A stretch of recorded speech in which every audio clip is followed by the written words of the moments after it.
عليكم متابعينا، اهلا بيكم في حلقه جديده من منوعات دينا.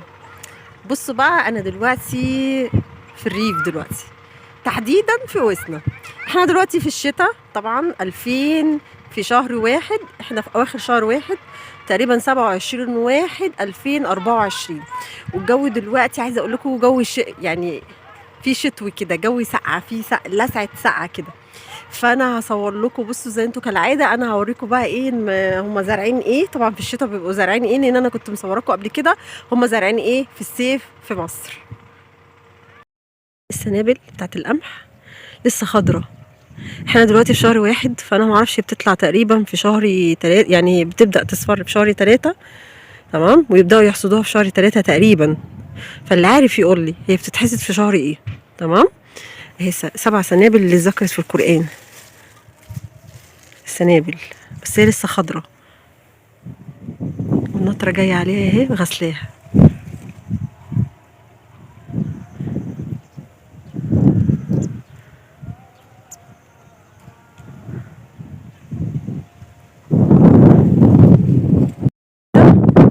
ده برسيم. البرسيم ده بيزرعوه الفلاحين في الشتاء، وبيبقى حلو جدا للبهايم لانه بيجيب لبن كتير، وده موسم اللبن وموسم لان البرسيم بيجيب لبن كتير، وموسم السمنه بقى البلدي بسبب الايه، بسبب البرسيم. فاللي انا شايفاه دلوقتي ان هم زارعين برسيم، وهوريكم كمان، وزارعين زي ما انا قلت لكم ايه، اللي هي الغله اللي هي الايه، الفلاحين بيقولوا عليها غله، بس اسمها طبعا اللي هي القمح. شايفين الغروب وجماله وصوت العصافير. اوريكم بقى حاجه كمان.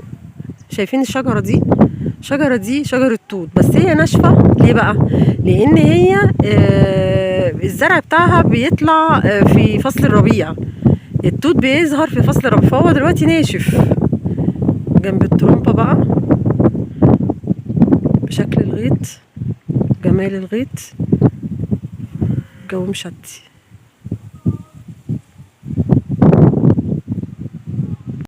احلى حاجه في الريف المصري طبعا في جماله ان انت تبقى ماشي في وسط الغيطان، تحس بصوت الطبيعه. بيجي لنا اوقات كتير كتير قوي احنا عايزين نفصل، فبنيجي نفصل في وسط الحاجات الطبيعيه بتاعت ربنا، بتبقى ليها طعم تاني. انا ماشيه والغروب ورايا اهو وانا رايحه اتجاه المقابر عشان نقرا بقى الفاتحه لقرايبنا طالما احنا موجودين. بص اهو، بس انا هصورها لكم دلوقتي او وردان كده.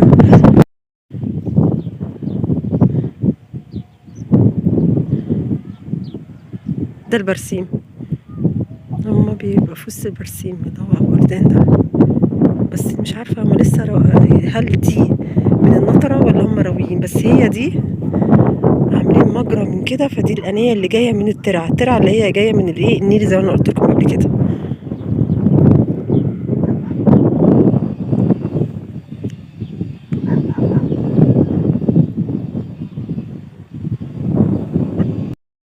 هناك هنا في وردان كتير قوي. بصوا كتير. ليه بقى؟ عشان بيبقى فيه دود، فده اسمه صديق الفلاح.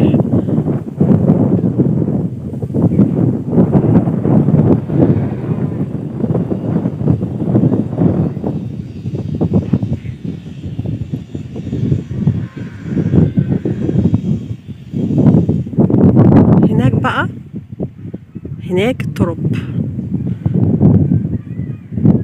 اللي هي المقابر. بس هي دي مقابر. عايزه اقول لكم ان الدنيا كانت بتنطر. الله على خير بلدنا. على قد ما كان المره اللي فاتت كنت مصوره لكم الذره بقى، ربنا بصراحه يكون في عون الفلاحين، ويا ريت الفلاحين يرجعوا تاني لاراضيهم، لان المواضيع دي قلت جدا في مصر. بقوا قليلين جدا الفلاحين. فانا دلوقتي ماشيه اهو، هنروح لحد التراب، فبحاول اشوف لكم اي زرع تاني هم زارعينه. بس انا اللي انا شايفه ان هو زي ما انتم شايفين كده، دي برسيم. برسيم ده بقى اللي انا اعرفه ان هو بيكتر اللبن بقى، يعني اللي بياكلوا بقى البهايم والحاجات دي بيكتر اللبن، واحنا في موسم اللبن دلوقتي. ده هنا ايه، كان من جزر في الارض اهو، اهو حتى هي مرميه اهو. في جزرايه مرميه على الارض. اكتشفت لكم حاجه اهو، جزر، كل ده ما شاء الله جزر.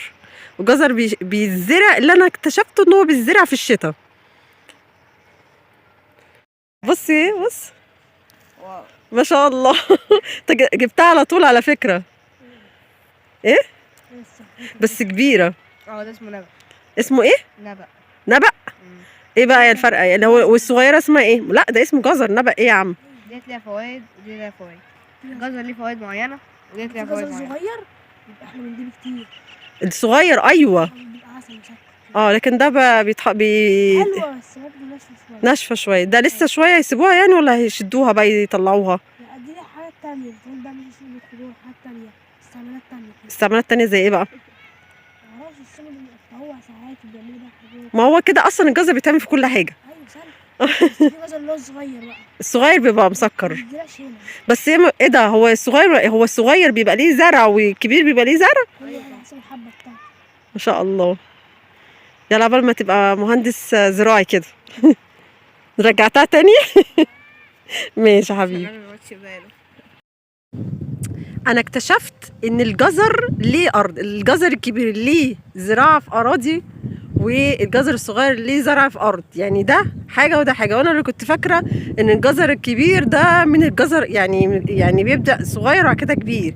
طلع ان ده ليه ارض ودي ليه ارض، فالواحد بياخد معلومات برضو احنا مش عارفينها. بقى في وسط الغيطان بقى هغني لكم الاغنيه بتاعتي المشهوره. عالزراعيه انا شفت بختي ونصيبي، عالزراعيه انا رحت اجابل حبيبي. عالية اهو. عالزراعيه انا شفت بختي ونصيبي. علي جاي مع ولاد عمته. بهدلك الاغنيه دي يا علي. مش عايز يصوروني وهم مصورينيش، بس انا بصوره على الخباث. فين شكل العشه اللي في وسط الغيطان؟ جمال الغيطان والخضره. بصوا الخضره، تحس خضار في الشتاء. برضو الخضره في الشتاء غير الصيف خالص.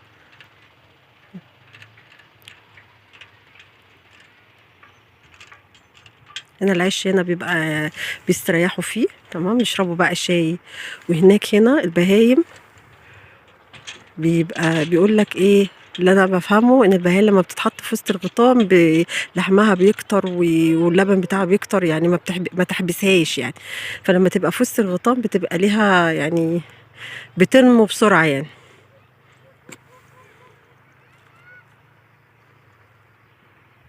طبعا انا قربت على المقابر خلاص اهو. هنا على المقابر، وكنت قلت لكم ان احنا لما نيجي ندخل المقابر بنسلم عليهم. احنا وقت عصريه، فطبعا وقت المغرب نهرب بقى عشان ما نعرفش وقت المغرب ده بيبقى ايه. ف يعني داخلين بقى نتعظ، واخرتنا خلاص هنا. مهما نروح مهما نيجي نتحط في عين زي ما انتم شايفين كده. ويا سلام بقى لو عين بقى في وسط الزرع. حاجه تانية خالص يعني.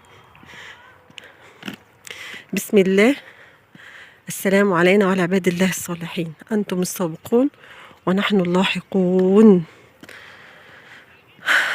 اللهم اجعل قبرهم روضة من رياض الجنة يا ارحم الراحمين. طبعا احنا بندخل الاول لازم نسلم عليهم، دي مش لازم يعني، بيبقى سنة عن النبي. بس كده نتعظ يا جماعة. الصوت ده انا هخاف كده ولا ايه؟ بس قلت لكم بعمل لكم مغامرة شوية. بصوا بيبقى في هنا بقى في الارياف كمسلمين، يعني ان احنا بيبقى في عين الحريم وعين الرجال يعني دي بتاعت الرجاله ودي بتاعت الستات. العينين دول بتاعت الرجاله مكتوب عليها الرجال. لسه بقى احنا لسه ماشيين في عين اهو تاني.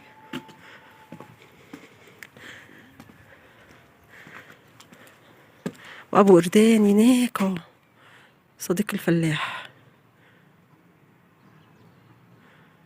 بينقي الدود بقى وكده. اسمه صديق الفلاح عشان هو بينقي اي ميكروب او اي دود بيضر الارض الزراعيه.